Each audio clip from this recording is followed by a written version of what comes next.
Good morning. Babasa po tayo. Ang salita ng Diyos, ASD, Lucas Kapitulo 4, versikulo 5 hanggang 8. So Luke chapter 4, verse 5 to 8. Yeah. Um, Itong babasahin natin, the verses today, pasok pa rin siya doon sa title na Tinukso ng Diablo si Jesus, na may parallel verses na sa Matthew chapter 4 verse 1 to 11, tapos Mark chapter 1 verse 12 to 13. Ngayon po, so basahin na po natin. Verse 5 po tayo. Dinala siya ng Diablo sa isang napakataas na lugar. So the devil brought our Lord Jesus Christ to a high place. Dinala siya ng Diablo sa isang napakataas na lugar at sa isang iglap ay ipinakita sa kanya. Ipinakita ng Diablo kay Jesus, ipinakita sa kanya ang lahat ng kaharian ng mundo. Verse 6. At sinabi ng Diablo, sinabi ng demonyo, ng devil, kay Jesus. At sinabi ng Diablo kay Jesus, quote unquote, ibibigay ko sa iyo ang karapatang mamuno sa lahat ng ito at ang kadakilaang kalakip nito dahil ipinagkaloob sa akin ang mga iyan at maibibigay ko sa kahit kanino ko gusto. Yung verse 6 na to, half-truth. Lagi naman ganun si Satan half-truth. Hindi siya magbibigay ng full truth and half-lie. Pinagkaloob sa kanya yung ang ibig niya sabihin doon is the prince of this world because he's cast down on this world and he will have dominion or kakayang mag-deceive, mag-persuade, mag-manipulate ng tao. But yung lies dito is kaya kong ipagkaloob ang mga iyan at maibigay ko sa lahat sa kahit kanino ko gusto. Medyo, kumbaga, half-truth, half-lies yung pinapakita dito or yung message, or hindi message, yung sinasabi dito ni Satan kay Jesus. Trying to tempt Jesus. So, verse 7. Kaya, medyo malupit tong, hindi malupit, mabigat or claim na mabigat ni Satan. Kaya, hindi lang claim, yung condition ni Satan para maibigay niya yung mga bagay na pinakita niya kay Jesus. 7. Kaya kung sasambahin mo ako, kaya mabigat. Kaya kung sasambahin mo ako, sasambahin mo si Satan. Kaya kung sasambahin mo ako, wait lang. May biglang nireveal si Lord or pinaalala si Lord. Kaya kung sasambahin mo ako, ano ibig sabihin nun? Direkta mo bang sasambahin si Satan? Worship Satan? Declare Satan as your Lord and the destroyer of your life, the liar for your life, the one who steals your life and destroyed it blatantly in front of you, and you're too blind, you're unable to see it. Ganun ba yun? Sambahin mo ako. Si Satan deceitful. Hindi siya pagpapakita sa harap mo na pula yung balat niya, nalilisik yung mga mata niya, pula, dila niya nakalabas, tapos may sungay, may buntot, tapos patulos yung dulo ng buntot, tapos may hawak na fork, na tinidor, na napakalaki. Hindi siya, pagka nagpakita, imagine mo pag dilat ng mata mo sa harap mo nandun, tatakbo ka palayo eh. So, paano kanya madideceive kung tatakbo mo siya palayo? Hindi. Hindi ganun mandideceive si Satan. So, paano mo ma-worship si Satan? Ang gusto lang ni Satan, paniwalaan mo yung sarili mo. Tapos, ikaw lang masusunod. Tapos, wala ka ibang pakinggan kundi sarili mo lang. Kasi alam ni Satan, pagka ganun yung mindset mo, hindi makakapasok yung salita ng Diyos sa'yo. Ibablock mo yun eh. Kasi ang pakikinggan mo lang sarili mo. In other words, Diyosin mo yung sarili mo. Sambahin mo yung sarili mo. Kasi pagka sinasamba mo yung sarili mo, aking ka. Yun ang hindi sinasabi sa'yo ni Satan. Pagka aking ka, wawasakin ko yung buhay mo pagdating sa eternal life. Kasi wala kang kawala sa akin doon. Habang buhay kang iiyak, habang buhay kang masasaktan, habang buhay kang malulungkot, habang buhay kang mag-iisip, habang buhay kang mangsisisi, habang buhay kang mangja-judge, habang buhay kang mangko-condemn ng iba, Habang buhay kang magsiselos? Habang buhay kang magagalit? Habang buhay kang may pighati? Akin ka. Basta Diyosin mo yung sarili mo. Tapos itong mga bagay na papakita ko sa'yo, yan, sambahin mo yan. Sambahin mo yan. Sambahin mo yung pera. Yan, maging sakim ka. Kasi dapat sarili mo lang iniisip mo. Yun yung sinasabi dito ng Satan. Galing, no? Yun yung ini-imply niya na hindi niya sinasabi. Actually, ang ganda pa nga ng pagkakasabi niya, sambahin mo ako. Bibigay ko sa'yo lahat yun, yung nakikita mo yan, yan. Ya pera, o kotse, o bahay, o babae, o lalaki, ang ganda ng katawan ng lalaki, physically fit. Tapos, ilang taong ka na, 60 ka na, huwag mong intindihin niya, 60 years old ka, 70 years old ka, ito 18, malakas, matipuno, tall, dark, and handsome. O kung mahilig ka sa mistiso, mahilig ka sa chinito, ayan, chinito lalaki, ang laki ng katawan, no? O, meron ka 1,000,000, no? Meron ka na 1,000,000, bayaran mo 1,000,000, sasama sa iyo. Nga, paliligahin ka niyan isang gabi sa kama. Gusto mo 10,000 lang, papayag na yan. Kaya kung sasambahin mo ako, kaya sasambahin mo yung sarili mo, sinasamba mo si Satan. Mapapasayo ang lahat ng yan. Ganda ng pangako, ano? Ganda ng pangako, ano? Pero hindi niya sasabihin doon, okay, nagpakasasa ka na, no? Okay na, ikaw na nasunod, di ba? O ngayon, patay ka na. O, yung susunod na buhay mo, akin yan. Ayan. Dito sa lugar na to, sa kita dadalhin, madilim lang, walang liwanag dyan. Tapos, punong-puno yan ng pakiramdam, physical pain, na para kang sinusunog pero walang apoy. Mas mag-isa ka lang doon. Kasi sisihin mo yung Diyos. Dito pa lang eh. Hindi ba sinisisi na Diyos eh. Imagine mo, yung mga tao ngayon, 7 minutes na. Yung mga tao ngayon, susundin nyo yung sarili nila. Susundin si Satan sa pagsunod sa sarili nila. Susundin si Satanas sa pag-iisip na sila lang dapat masunod. Yun ang ginawa ni Satan eh. Diyos ka, hindi ah. Ako pinakamataas na anghel dito. Dapat ako Diyos. Kasi sablay ka. Dapat ako. Kung ako Diyos, ganito gagawin ko. So, si Satan, doon siya punta eh. Doon siya papunta. Barok yung Tagalog ko na, doon siya punta eh. Hindi, doon siya papunta. Ayaw niya pumunta doon mag-isa. Gusto niya sama. Ang tanong, sama ko ba sa kanya? Ang ganda na yung offer niya. Bigyan ka niya kotse, bahay, lupa, magnakaw ka. Bibigyan ka niya ng magandang babae. Basta sirain mo yung pamilya ng magandang babae. May asawa't anak na yun, no? Dahil sirain mo yun. Gwapong lalaki. Bibigyan kita magandang lalaki. Matipuno. Bango. Tapos, paliligayahin ka. Sirain mo nga lang yung pamilya niya. Sirain mo nga lang buhay niya. Kasi naglalakad siya ng maayos eh. Kilala niya Diyos eh. Dapat gagamitin kita. Kailangan sirain mo buhay niya. Bibigay ko siya sa'yo pero sirain mo buhay niya. Pero hindi mo marirealize na sinisira mo buhay niya. Ang nasa isip mo, pagiginawain mo buhay niya. Sambahin mo ako. Okay, verse 8 tayo. Ulitin ko lang po yung verse 7 ha. Kaya kung sasambahin mo ako, mapapasayo ang lahat ng iyan. Verse 8. Ngunit sumagot si Jesus, sinasabi sa kasulatan, sambahin mo ang Panginoon na iyong Diyos at siya lamang ang dapat mong paglingkuran. Again, temptation to ni Satan. Ang ganda ng pinakita. Lahat yan, iyo. Basta sambahin mo.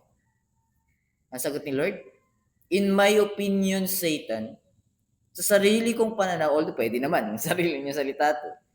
Pero hindi. Pinapakita niya sa atin paano tayo makaka-run away sa temptation ni Satan katulad ng ginawa ni Joseph sa asawa ni Potiphar's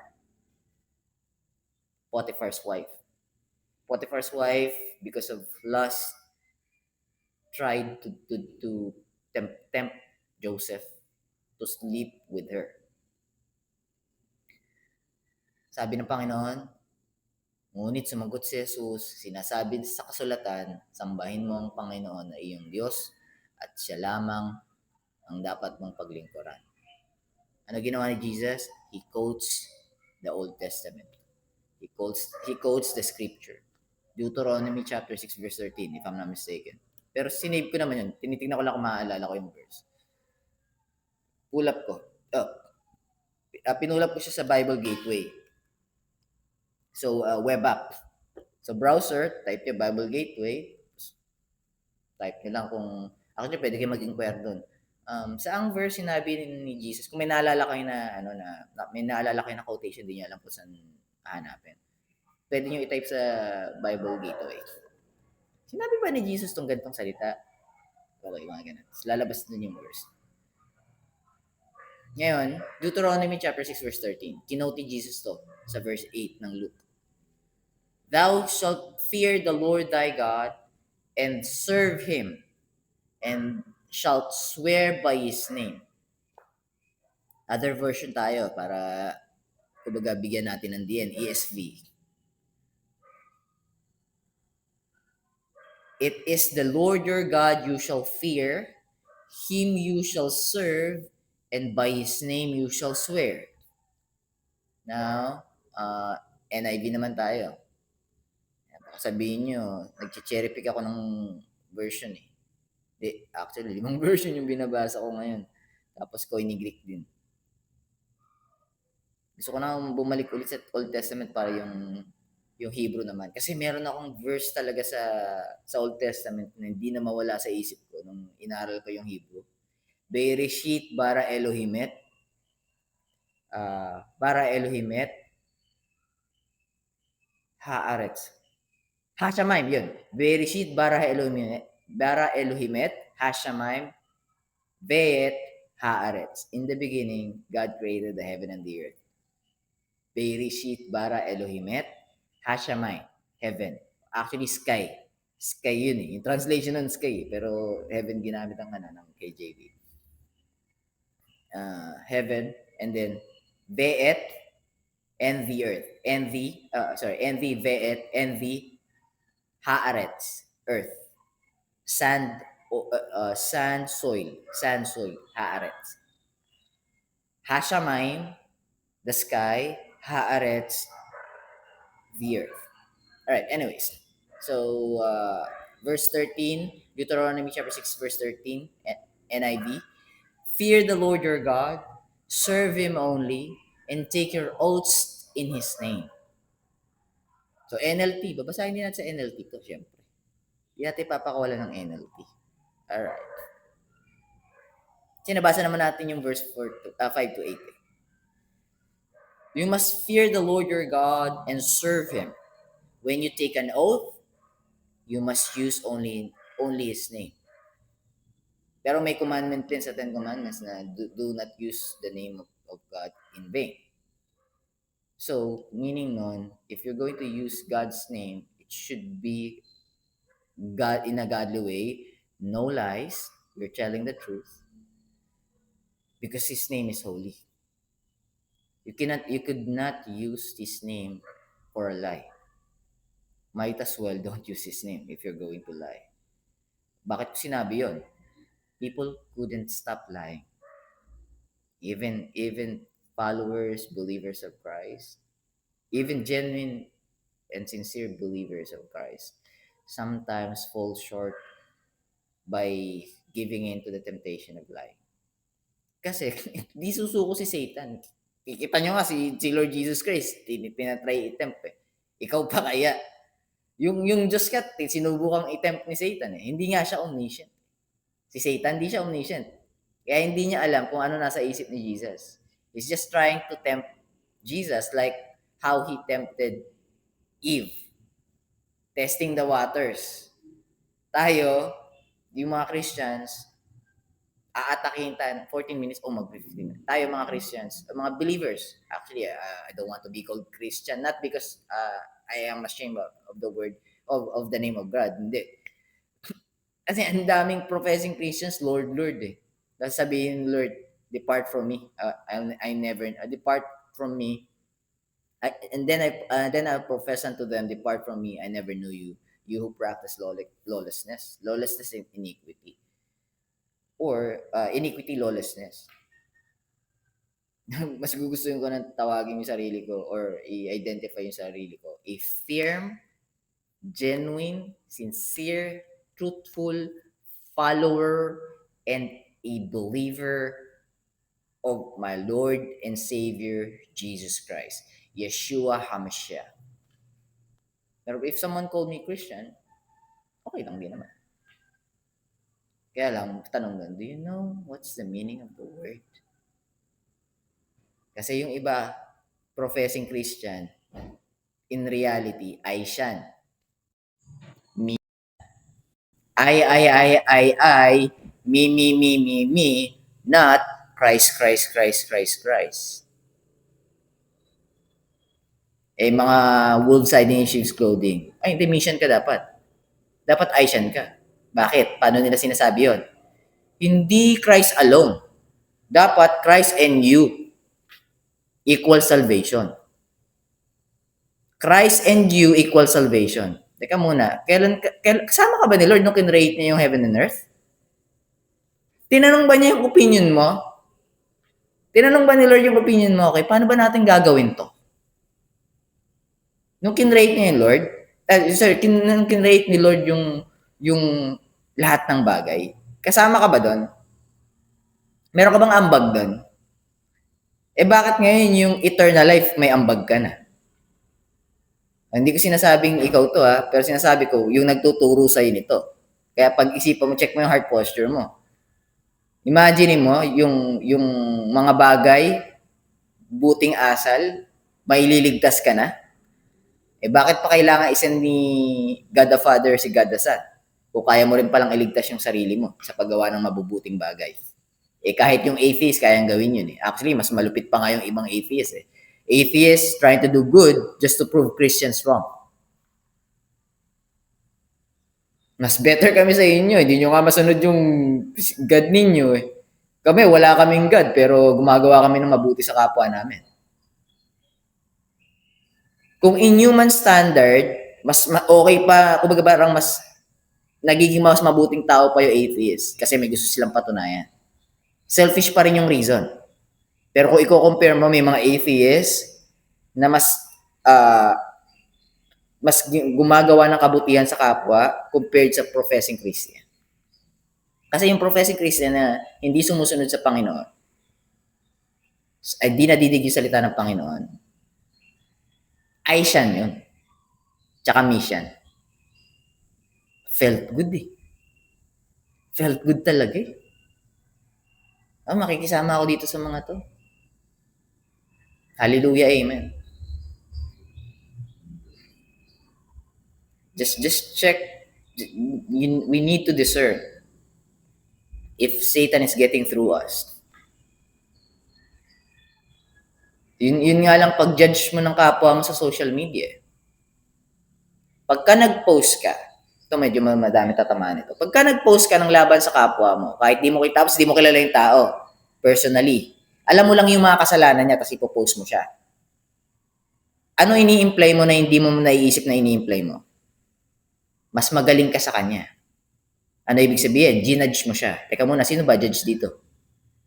Alam ko, Diyos lang eh. Pagka nag-judge ka ng tao, nag-condemn ka ng tao, at tinuturing mo yung sarili mong Diyos, nang hindi mo na namamalayan. Kasi napinuno ka ni Satan ng galit. Yung mga politiko, hindi ko sinasabing tama yung ginagawa nila. Ano magagawa mo kung ipopost mo sa social media yung kasalanan nila? Nabago mo ba yung puso nila? Ba't hindi natin pagkatiwala sa Diyos? Kasi gusto natin maging Diyos. Gusto natin silang ipahiya. O tignan mo to, binilagay mo pa yung picture. Sinamahan mo pa ng picture. Anong tulong nun? Anong fruit meron doon? Hindi. Alam mo kung anong fruit meron doon? Evil fruit. Alam mo kung bakit? Yung mga tao na nakakakilala sa'yo sa social media, tinaniman mo sila ng galit sa puso nila. Instead na pagmamahal, galit. Sasabihin mo, Christian ka. Bato-bato sa langit ba? Di ba ganun yung term? Bato-bato sa langit. Be careful. You need to discern who you are listening to. God said, love your enemies. There's no benefit. Anong mapapala mo kung mamahalin mo yung kamahal-mahal na? Anong mapapala mo kung madaling mahalin, minahal mo? Hindi ba mas magandang ang reward kung hindi to karapat-dapat mahalin pero minahal? Ano yung ginawa sa atin ng Panginoon? Nung nagnakaw ka ba, pinahiya ka ba ng Panginoon? Nung kumupit ka ba sa mahal mo sa buhay, pinahiya ka ba ng Panginoon? Nung nagmura ka ba sa ibang tao, ipinahiya ka ba ng Panginoon? Nung nanuntok ka ng isang tao, ipinahiya ka ba ng Panginoon? Baguhin natin statement. Nung nangupit ka, kumuha ka ng bagay na hindi iyo, tinalikuran ka ba ng Panginoon? Nung minura mo yung isang tao, sinabihan mo sa masamang bagay, at ipinagkalat mo yung kahit nakita mo sa kanyang mali, tinalikuran ka ba ng Panginoon? Nung physically nanakit ka ng ibang tao, tinalikuran ka ng Panginoon. Eh, bakit yung kapwa mo ngayon, ibinabandera mo? Bakit yung kapwa mo ngayon, kapwa mo tao, binabandera mo? Vengeance is in God's hands, not in our hands. Satan wants you to put vengeance in your hands. You know why? Because Satan wants you to be far away from God. By trusting your heart, when the heart is deceitful above all things and desperate to wicked, who can know it? You don't know it. And that's the reason why Satan was able to deceive you. Because you don't know that the heart is deceitful. Maybe you know it, but you're just disregarding it and neglecting it. Because it is placating to the heart. Because your feeling is placating to the heart. Wants to serve the heart, meaning wants to serve yourself, being selfish. Medyo napadiin ako, sorry guys. Ayoko tumingin sa social media. Kasi yung mga taong concern ako, sila yung nagpo-push eh. Pero all goods. Eh, ano magagawa ko doon? Hindi ko na pwede i-condemn at i-judge yun. Pagpe-pray ko na lang yan. Pero ito, reminder lang. Kung gusto mong ituloy, yung pagpo-post ng mukha ng ibang tao at pakitang, ito yung maletang, ito yung sinabi niyo, ano siya, BO siya, hindi niya alam tong bagay na to, dapat alam niya to. Tapos nakapost yung mukha. Hindi nga alam pinangalanan, pero pinost yung mukha. Asa na yung fruit of the Spirit? Asa na yung fruit of the Spirit? Sabihin natin Christian tayo. Kaya, yung word na Christian, napaka-holy nun. Kasi Christ yun. Christ. Hindi yun mission. Hindi yun Aisha. Hindi yun ikaw. Hindi yun ikaw. Pag sinabi mong Christian, sino yun? Pero pagka sinusunod mo, teka muna, napakasama nitong tao na to. Vice Presidente to. Napakasama nito, ipopost ko to. Kita mo to, hindi niya alam to. Dapat alam niya to, ipopost ko to. Presidente to. Hindi niya alam to. Tabo, masamang tao to, ipopost ko to. Teka muna, ba't yung sarili mo hindi mo nakikita? Yung pinost mo nga lang yun, meron ka ng evil intention dun, ba't di mo nakita? Baka i-quote mo, 1 John chapter 4 verse 1. Baka i-quote mo, test the spirit, believers yun. Test the spirit of believers if they are of God. Ngayon, the question is, if that is your heart and you are showing it to all of your friends in social media, and you're doing things not pleasing to God, because if you want to correct someone, you need to correct it privately. Now, JB, what are you doing? Am I calling out names? Hindi. I'm just reminding those people who's doing it. But I'm not calling out names. And those people who's doing it know that they are doing it. Paano nila malalaman na mali yung ginagawa nila? O di nila madidinig na mali yung ginagawa nila? That's in private. Because I'm talking to their heart. Or God is talking to their heart. If you really love me, follow my commandment, keep my commandment. John chapter 14, verse 15. If you love me, keep my commandment. Now, if you are shaming someone else, are you keeping their commandment? Are you keeping His commandment? Sorry, God's commandment. Okay, 25 minutes na. Medyo masakit na yata yung sinasabi ko. Sorry guys ha. Wala naman akong binanggit na pangalan eh.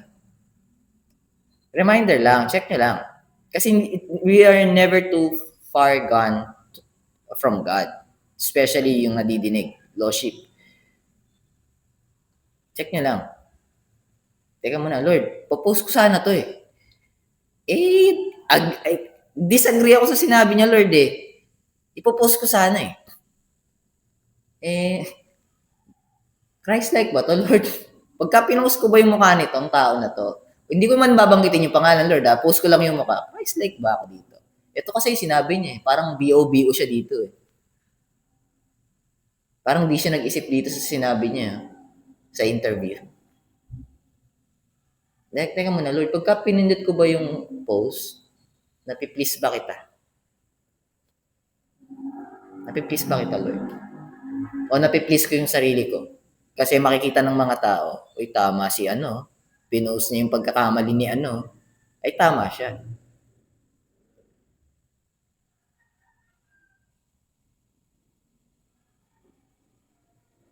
Check our hearts, guys. Check our hearts. Especially those professing Christians. Huwag tayo makinig sa wolves hiding in sheep's clothing. Makinig tayo sa sinasabi ng Diyos. Love your enemy. If you love me, keep my commandment. Bakit tayo makikinig sa salita ng Diyos? Because sinabi ng Diyos, He is the way, the truth, and the life. Hindi sinabi ng Diyos, you are the way, the truth, and the life. Listen to yourself. Hindi rin sinabi ng Diyos, Satan is the way, the truth, and the life. Listen to Satan by listening to yourself. No. Our Lord Jesus Christ said, I am the way, the truth, and the life. No man comes to the Father but by me. Alright, God bless you guys. Keep safe. I'll be seeing you tomorrow.